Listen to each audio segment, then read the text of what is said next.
सुबह उठते ही हमारा दिमाग सबसे पहले इधर-उधर भागना शुरू कर देता है। आज कौन-सा काम ख़त्म करना है, घर में क्या-क्या काम बचे हुए हैं, पहले किचन की सफाई करूँ, कपड़े धुलूँ या खाना बनाऊँ। इसी उलझन के साथ हमने अपनी ज़िंदगी का बहुत बड़ा हिस्सा गुज़ार दिया। भागते-भागते ही पूरा दिन ख़त्म हो जाता है और जब रात होती है तो यही लगता है कि अपने लिए तो कुछ किया ही नहीं।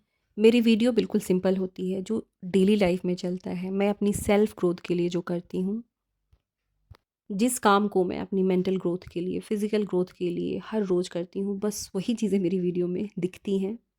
आज की हमारी टॉपिक है time saving for busy moms and kitchen organisation. सबसे पहले तो हमें ये सोचना होगा कि आखिर समय बचता कहाँ से है, क्योंकि कई बार प्रॉब्लम समय की नहीं, हमारी एनर्जी और माइंड की होती है। कोई-कोई दिन तो ऐसा होता है कि सुबह उठने के साथ ही हमारी बॉडी में बहुत एनर्जी रहती है और हम सभी काम को ईज़िली कंप्लीट कर लेते हैं, क्योंकि उस दिन हमारी एनर्जी बहुत अच्छी रहती है, काम भी जल्दी हो जाता है, समय भी बच जाता है, हम बिल्कुल मैनेज हो जाते हैं। और कुछ दिन ऐसे होते हैं जब बॉडी थकी होती है, काम भी बहुत अधिक होता है, मन परेशान होता है, तब ये छोटे-छोटे काम भी हमें बहुत बड़े दिखने लगते हैं। प्रैक्टिकल टिप्स है, कोई किताबी बातें नहीं है। टाइम मैनेजमेंट की शुरुआत घड़ी देखते रहने से नहीं होती है, बल्कि अपनी एनर्जी और अपनी माइंड को मैनेज करने से होती है। सुबह उठकर घर कितना भी बिखरा रहे, सबसे पहले अपने माइंड को और अपनी एनर्जी को मैनेज कीजिए, मन को शांत कीजिए। किसी भी तरह की फ़िज़िकल एक्टिविटी के साथ अपने दिन की शुरुआत कीजिए। मैं बिल्कुल ऐसा करती हूँ। कई दिन ऐसे होते हैं जब उठने के साथ बहुत काम होते हैं, घर भी बिखरा हुआ होता है, लेकिन सबसे पहले मैं अपने लिए समय निकालती हूँ, थोड़ी वॉकिंग कर लेती हूँ, थोड़ी-सी एक्सरसाइज़ कर लेती हूँ। उसके बाद मैं घर पर फ़ोकस करती हूँ। जब हमारी एनर्जी हाई रहती है तो समय अपने आप बचने लगता है। गर्मी तो बहुत है, लेकिन आज मुझे किचन की सफाई करनी है। सुबह उठते-उठते मैं किचन में नहीं आ गई हूँ, बाकी काम मैंने कंप्लीट किए हैं, उसके बाद मैं किचन में आई हूँ। यदि डीप क्लीनिंग करनी है तो सबसे पहला तो स्टेप यही होता है कि उस जगह को पूरी तरीके से खाली कर दिया जाए। गवर्नमेंट क्वार्टर है, किचन में कोई सेल्फ वगैरह नहीं है। पहले मुझे अपने किचन में सामान को मैनेज करने में, चीज़ों को सँभाल कर रखने में बहुत प्रॉब्लम होती थी, क्योंकि मेरे पास डब्बे बहुत अधिक थे। तो सबसे पहले तो मैंने यही किया कि जितने भी एक्स्ट्रा डब्बे थे, हटा दिए। लगभग 10 से 15 दिन में इस सेल्फ़ की क्लीनिंग मैं करती हूँ। ये लाइनिंग डाल कर के रखना पड़ता है। किचन बड़ा हो या छोटा, लेकिन जब हम किचन को अच्छी तरीके से ऑर्गेनाइज़ कर लेते हैं, मन बिल्कुल सुकून से भर जाता है। गर्मी थी तो मेरा भी बिल्कुल मन नहीं हो रहा था, लेकिन मैंने खुद को वही 15 मिनट वाली रूल याद दिलाई कि चलो 15 मिनट से करने की कोशिश करती हूँ। जितना काम हो पाएगा करूँगी, बाकी छोड़ दूँगी। लेकिन सच है कि किसी भी काम को सिर्फ़ और सिर्फ़ शुरू करने भर की देर होती है, बाकी काम खुद ब खुद कंप्लीट हो जाते हैं। ऑर्गेनाइज़ किचन का मतलब एक्सपेंसिव किचन नहीं, बल्कि सिंपल किचन भी होता है, जहाँ पर चीज़ें पर्टिकुलर तरीके से रखी हों। कल ग्रॉसरी शॉपिंग मैंने की थी। इस तरीके से मैं रखती हूँ, जितनी भी पैक चीज़ें होती हैं, उन्हें मैं एक डब्बे में रख देती हूँ। और कुछ चीज़ें ऐसी हैं जो बिल्कुल खुली हुई हैं, जिन्हें जल्दी ख़त्म करना है, उन्हें सामने वाले डब्बे में रखती हूँ। मूँगफली भून करके रखना है, तो इसे भी बाहर निकाल कर के रख दूँगी। हर चीज़ काउंटर टॉप पे रखने की ज़रूरत नहीं होती है। जो डेली यूज़ की चीज़ें हैं, बस उन्हीं को मैं काउंटर टॉप पे रखती हूँ, जैसे कि सब्ज़ी के मसाले हो गए, चाय पत्ती, चीनी, क्योंकि छोटा किचन है तो किचन पूरी तरीके से भर जाता है। जो रोज़ यूज़ होता है उसे ही एक्सेसिबल रखिए, बाकी स्टोरेज में रख दीजिए। मेरे पास बड़े-बड़े कंटेनर हैं, बस उन्हीं में चीज़ों को अरेंज कर रही हूँ। शुरुआत मैंने सिर्फ़ 15 मिनट से की थी और पूरे किचन की सफाई करके ही मैं बाहर निकली हूँ। बहुत दिनों से रखा है, इसे भी यूज़ कर लूँगी। कई बार ऐसा होता था कि किचन में चीज़ें मँगा कर के मैं रख देती थी और बिल्कुल भूल जाती थी। जिस समय ज़रूरत होती थी, ढूँढ नहीं पाती थी। मुझे याद ही नहीं रहता था कि मैंने कहाँ रखा है। वीकली 10 मिनट डिक्लटर बहुत अच्छा तरीका है। बहुत लंबी चौड़ी सफाई नहीं, लेकिन एक बार चीज़ों को डिक्लटर कर देना कि कौन-सी चीज़ें कहाँ हैं। मेरा अपना ये तरीका है जिसे मैं करती हूँ। आज मैंने ब्रेकफ़ास्ट में इडली बनाई थी, तो इडली और चटनी खा कर के आराम से क्लीनिंग कर रही हूँ। मैं एक सिंपल हैबिट फ़ॉलो करती हूँ, जब पूरे किचन की क्लीनिंग या पूरे घर की क्लीनिंग करने का मन नहीं होता है, तो एक कॉर्नर पर फ़ोकस करती हूँ। आज मैंने केवल यही वाला सेल्फ़ उठाया है। हर किसी की लाइफ़स्टाइल अलग है, हर किसी का घर अलग है। मेरा जो प्रैक्टिकल तरीका है यही है। मुझे पता है कि डीक्लटरिंग हमारी लाइफ का बहुत इम्पॉर्टेंट पार्ट है और करती भी रहती हूँ, लेकिन उसके पहले भी मैं खुद पर फोकस करती हूँ। जब से मैंने अपनी खुशी पर, अपनी मेंटल हेल्थ पर, खुद पर इन्वेस्ट करना शुरू किया है, मुझे सच में दूसरों की अप्रिसिएशन की ज़रूरत नहीं पड़ती है। मैं जो करती हूँ, जितना करती हूँ, उसके लिए मैं प्राउड फील करती हूँ। जिन चीज़ों की फ़िलहाल ज़रूरत नहीं है उन्हें मैंने इस डब्बे में रख दिया, और जिसकी मुझे फ़िलहाल ज़रूरत है उसे निकाल लिया। जैसे कि ये दाल 2-3 पैकेट थे, तो जितनी यूज़ होगी उसे ही मैंने निकाला है, बाकी मैंने बड़े वाले डब्बे में रख दिया है। जब यूज़ होगी तब उसे निकालूंगी। दाल को मिक्स करके मैं हल्का रोस्ट कर लेती हूँ, बहुत अच्छा टेस्ट आता है। मूंगफली, इसे भी भून करके रखना है। साइकोलॉजी भी कहती है कि अधूरी चीज़ें हमारे दिमाग को लगातार बिजी रखती हैं। छोटा सा एग्जाम्पल है, हम सबके साथ होता है। घर का कोई भी अधूरा काम जिसे हम सोचते हैं चलो थोड़ी देर बाद कर लूँगी, कल कर लूँगी, जैसे ही उस पे नज़र पड़ता है मन बहुत बेचैन सा हो जाता है, और वहीं जैसे ही उसे हम कंप्लीट करते हैं रिलैक्स फील करने लगते हैं।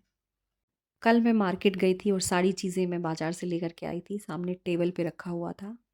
जैसे ही उस पे नज़र जाती थी मन बहुत बेचैन होने लगता था।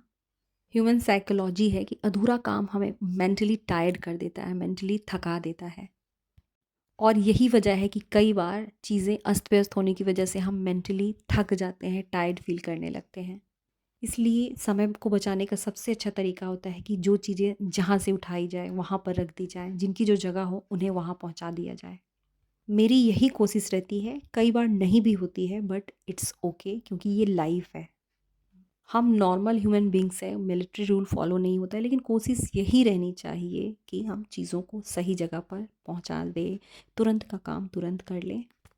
अब जितने भी डब्बे हैं गर्म पानी से मैं उन्हें पोंछ रही हूँ। नल में ही गर्म पानी आ रहा था, मुझे अलग से गर्म पानी करने की ज़रूरत नहीं पड़ी। सोचने में सच में बहुत अधिक टाइम जाता है, इसलिए किसी भी काम को केवल शुरू कर देने भर की ज़रूरत होती है। मेरा ये सेल्फ ऑर्गेनाइज हो गया। अब मुझे पता है कि कौन सी चीज़ें किस डब्बे में हैं। चीज़ें ऑर्गेनाइज और मन बिल्कुल शांत। किचन में ही मेरा फ्रिज रखा हुआ है, काउंटर टॉप और फ्रिज के बीच में ये थोड़ी सी जगह बच जाती है। इस स्पेस को भी मैं यूटिलाइज़ कर लेती हूँ। सिर्फ सोचते रहने से कुछ भी नहीं होता है, बल्कि समय बचाना है तो उस काम की हमें शुरुआत भी करनी होगी।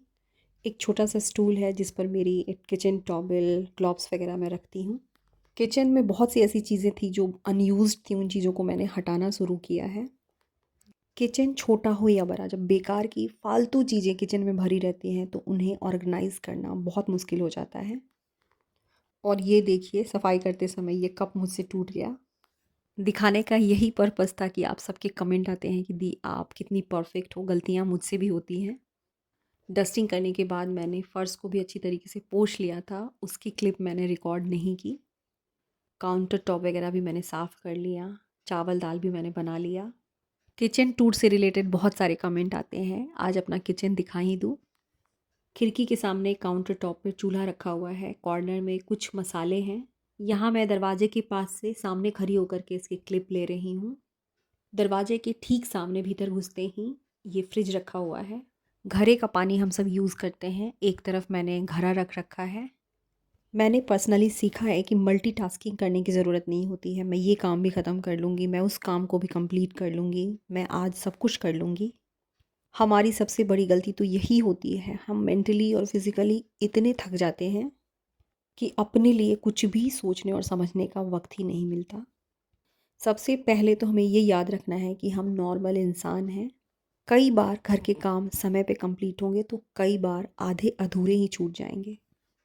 टाइम मैनेजमेंट या समय को बचाने का ये मतलब बिल्कुल नहीं है कि सुबह से शाम तक सिर्फ़ और सिर्फ काम किए जाएँ। थोड़ा बैठ कर के खुद के लिए समय निकालना, खुद के बारे में सोचना, अपना ख़्याल रखना, ये सारी रिस्पॉन्सिबिलिटी हमारी है। जिस पॉइंट पर, जिस वक़्त मुझे ऐसा फ़ील होता है कि अब काम बहुत हो गया, मैं अब आगे काम नहीं कर पा रही हूँ, मेरी बॉडी मुझे अलाउ नहीं कर रही है, काम चाहे कितना भी बिखरा हो, मैं काम को उसी जगह पर छोड़कर थोड़ी देर के लिए बैठ जाती हूँ, रिलैक्स करती हूँ, फिर जाकर के उस काम को स्टार्ट करती हूँ। आज का मेरा काम बस इतना ही था। अब आगे वीडियो की एडिटिंग करनी है, वॉइस ओवर करनी है, लेकिन सबसे पहले थोड़ी देर बैठूंगी। मम्मी से बहुत दिनों से बात नहीं हुई है, आज मुझे मम्मी से फ़ोन पर बात करनी है।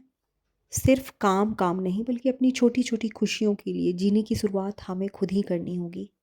बहुत अधिक नहीं, लेकिन जब मन करता है काम ख़त्म होने के बाद थोड़ी देर मोबाइल देखना बिल्कुल गलत नहीं है, किसी से बात करना बिल्कुल गलत नहीं है, अपनी पसंद की चीज़ों को करना बिल्कुल गलत नहीं है। मेंटल हेल्थ हो या फिज़िकल हेल्थ हो, सारी रिस्पॉन्सिबिलिटी हमारी है, जीवन हमारा है, तो इसकी पूरी बागडोर हमारे हाथों में है। अचानक वेदर थोड़ा चेंज हो गया है, बाहर थोड़ी-थोड़ी सी बारिश होने लगी थी, हालाँकि बहुत कम बारिश हुई थी। मैं यहाँ बैठ कर के आज बुक रीड कर रही हूँ। बहुत अच्छे-अच्छे पॉइंट्स हैं जिसे मैंने अंडरलाइन किया है। अपनी किसी वीडियो में उन पॉइंट्स के बारे में भी आपसे बात करूँगी। हम अपने बच्चों का, घर के काम का, लोगों का, रिश्तेदारों का इतना ख़्याल रखते हैं, लेकिन कई बार खुद को भूल जाते हैं। एक होम मेकर की पूरी लाइफ काम-काम और घर के काम के इर्द-गिर्द घूमती रहती है। कई बार बहुत सारी चीज़ें ऑर्गेनाइज़ रहेंगी, कई बार अनऑर्गेनाइज़। लेकिन हर हाल में गिल्ट फ्री रेस्ट करना सीखिए। ऐसा होता है, मेरे साथ भी होता है। जब भी थोड़ी देर बैठती हूँ, दिमाग में बस यही चीज़ें चलने लगती हैं कि घर का ये काम बचा हुआ है, कपड़े फ़ोल्ड करने हैं, कपड़े आयरन करने हैं। गिल्ट फ्री होकर रेस्ट करना सीखिए। अभी दोपहर का समय है, इसके बाद मैं अपनी वीडियो एडिटिंग करने जाऊँगी, वॉइस ओवर करने जाऊँगी, तो बस उसके पहले मैंने घर के जो रात के मसाले थे, उसे पीस कर रख लिए। रात को सरसों लहसुन वाली बेसन की सब्ज़ी बनाने वाली हूँ। चाहे हमारी उम्र कुछ भी क्यों ना हो, हमें हमेशा सीखते रहना है। मैं तो अभी भी सीखती हूँ। इसी के साथ आज की वीडियो को यहीं ख़त्म करूँगी। मेरी वीडियो थोड़ी-सी भी अच्छी लगी हो तो इसे लाइक कीजिए। बहुत दिनों से मेरी वीडियोस वॉच कर रहे हैं और अब तक आपने मेरे चैनल को सब्सक्राइब नहीं किया है तो इसे सब्सक्राइब ज़रूर कर दीजिए। बस आज की वीडियो को यहीं ख़त्म करती हूँ। फिर से मिलूँगी आप सबसे अपनी नई वीडियो में।